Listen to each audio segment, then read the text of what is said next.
ممکن ہے کہ وہ دنیا میں کوئی بیہودہ بات کی ہو اور بیہودہ بات کرنے کی وجہ سے اللہ تبارک و تعالیٰ اسے جہنم میں ڈال دے۔ ذرا سوچنے کا مقام ہے یارو کہ جنگ میں شہید ہونے والے نوجوان کے بارے میں اللہ کے رسول فرماتے ہیں، اللہ فرماتا ہے لا خیر فی کثیر من نجواہم الا من امر بصدقۃ او معروف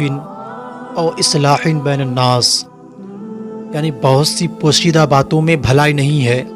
سوائے اس کے کہ صدقے کا حکم دیا جائے یا نیکی کرنے یا لوگوں کے درمیان صلح کرنے کا امر ہو۔ اس آیت پاک میں اس گروہ کو، اس جماعت کو نصیحت اور ہدایت ہے جن کے مشورے فضولیات پر مشتمل ہوتے ہیں یا معاذ اللہ گناہوں کو پروان چڑھانے کے لیے ہوتے ہیں،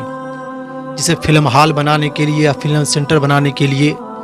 یا بے حیائی کے اڈے بنانے کے لیے مشورے ہوتے ہیں۔ تو ایسے مشوروں میں خیر نہیں ہے، بلکہ ایسے مشورہ شر سے بھرپور ہوتے ہیں، اور اللہ تبارک و تعالیٰ ایسے لوگوں کو ہدایت دے۔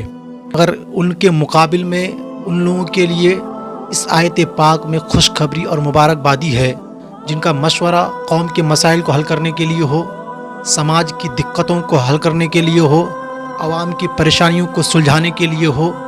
کہ مسلمان کے بچہ بچہ نمازی کیسے بنے، ہمارے مسلمان سماج ترقی کیسے پائے، ہمارے سماج سے برائیوں کو کیسے ختم کیا جائے، میاں بیوی اور دیگر رشتہ داروں کے درمیان جھگڑے کیسے ختم کیا جائے، دوستوں کی ناراضگی ختم کر کے ناجائز دوستی ختم کر کے جائز دوستی کیسی کرایا جائے، یعنی جن کا مشورہ اس تعلق سے ہو کہ مسلمان کیسے آگے بڑھے، کہ مسلمانوں کا گھر امن کا گہوارہ بنے، مسلمان امن و سکون کی زندگی گزار سکے، سماج سے ناجائز کام کو دور کی جائے، صدقہ و خیرات کو غریبوں تک پہنچایا جائے، مساکین تک پہنچایا جائے، تو ایسے مشورے کرنے والوں کے لیے مبارکبادی ہے، اور اللہ تبارک و تعالیٰ اسے اجر عظیم سے نوازتا ہے، اسے کثیر ثواب عطا فرماتا ہے، مگر شرط یہ ہے کہ اس میں انا پرستی اور خود غرضی نہ ہو، یعنی یہ نیت نہ ہو کہ ہم اگر پورے گاؤں کے لوگوں کو نمازی بنا دیں تو مجھے سب سے بڑا مبلغ اور سب سے بڑا مصلح اور سب سے بڑا مفتی کہا جائے،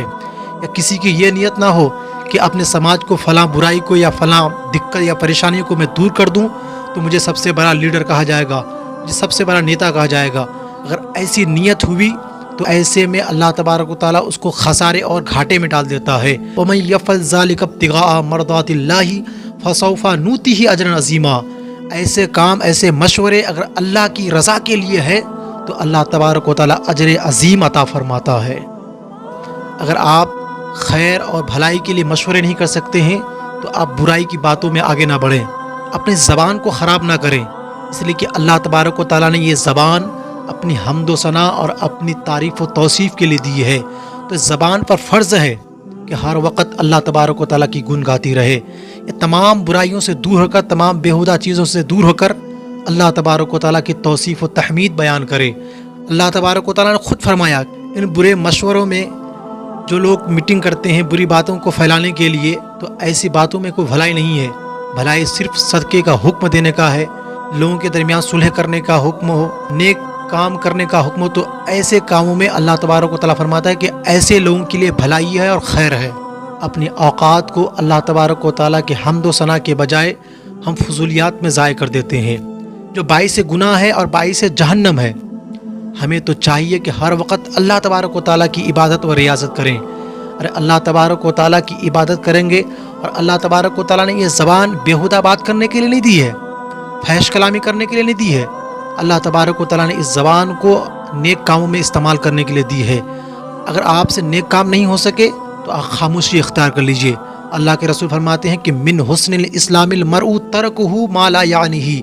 یعنی بیہودہ باتوں کو چھوڑ دینا، لا یعنی باتوں کو چھوڑ دینا، یہ حسن اسلام میں شامل ہے۔ یعنی اگر اچھی بات نہیں کر سکتے ہیں تو بری باتوں بھی مت جائیں، وہاں خاموشی اختیار کریں، اسی لیے کہ بیہودہ باتوں سے اور فحش کلامیوں سے اور برے ناجائز کاموں سے دور رہنا یہ مسلمانوں کی شان اور عزت ہے۔ اللہ کے رسول صلی اللہ تعالیٰ علیہ وسلم فرماتے کہ من سکتا نجا، جس نے خاموشی اختیار کی اس نے نجات پائی، یعنی خاموشی اختیار کر لیں، اس لیے کہ خاموشی بھی نجات ہے اور خاموشی بھی ایک عبادت ہے۔ اللہ کے رسول فرماتے ہیں کہ مقام الرجلی بالصمت افضل من عبادہ 60 سنہ، مرد کا خاموشی اختیار کرنا ان 60 سالہ عبادت سے بہتر ہے جو کثرت کلام کے ساتھ ہو، جو بیہودہ کلام کے ساتھ ہو۔ حضرت عقبہ بن عامر رضی اللہ تعالیٰ عنہ اللہ کے رسول صلی اللہ علیہ وسلم کے بارگاہ میں عرض کرتے ہیں، یا رسول اللہ من نجا، ہماری نجات کس میں ہے، ہماری بخشش کس میں ہے؟ تو اللہ کے نبی صلی اللہ تعالیٰ علیہ وسلم نے فرمایا کہ اپنی زبان کی حفاظت کرو، اپنے زبان کو لگام دو، تمہاری نجات ہو جائے گی۔ میرے دوستو بزرگوں، حضرت معاذ رضی اللہ تعالیٰ عنہ اللہ کے نبی صلی اللہ علیہ وسلم کے بارگاہ میں عرض کرتے ہیں، یا رسول اللہ صلی اللہ تعالیٰ علیہ وسلم سب سے بہتر عمل، سب سے اچھا عمل کون سا ہے؟ تو اللہ کے نبی نے اپنے منہ مبارک پر ہاتھ رکھ کر زبان کو پکڑا اور فرمایا خاموشی، یعنی خاموشی اختیار کرو۔ خاموشی اختیار کرنا سب سے بہترین عمل ہے، سب سے اچھا عمل ہے۔ حضرت عیسیٰ علیہ السلام فرماتے ہیں کہ عبادت کی 10 قسمیں ہیں، 9 قسم خاموشی میں ہے اور 1 قسم لوگوں سے دور بھاگنا ہے۔ اچھا، دانائی تو یہی ہے کہ لوگ خاموشی اختیار کرے، چپ رہے۔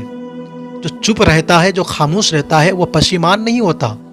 وہ شرمندہ نہیں ہوتا۔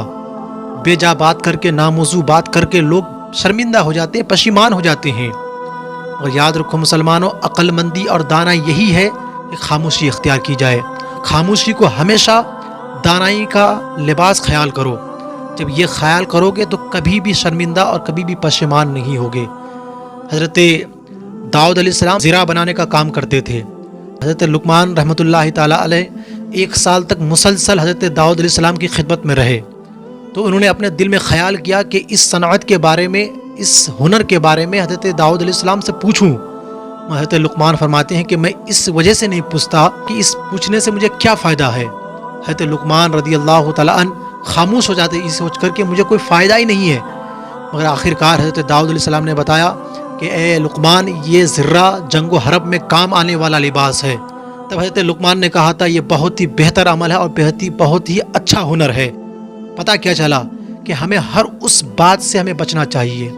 جس میں ہمیں کوئی فائدہ نہ ہو، جس میں ہماری کوئی خیر نہ ہو، کوئی بھلائی نہیں ہو۔ تو ایسی باتوں میں ہمیں پڑھنا نہیں چاہیے، ایسی باتیں ہمیں کرنا نہیں چاہیے۔ ایک نوجوان جنگ احد میں شہید ہو گیا، پیٹ میں بھوک سے پتھر بندھا ہوا تھا، شہید ہو گئے۔ شہید ہونے کے بعد اس کی ماں آئی، آنے کے بعد اس کے چہرے سے مٹی کو جھاڑتے ہوئے کہتی ہے، ہنی لک الجنہ، اے میرے پتر، اے میرے بیٹا، تجھے جنت مبارک ہو۔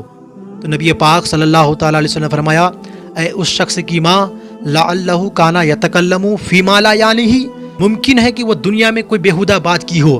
اور بیہودہ بات کرنے کی وجہ سے اللہ تبارک و تعالیٰ اسے جہنم میں ڈال دے۔ ذرا سوچنے کا مقام ہے یارو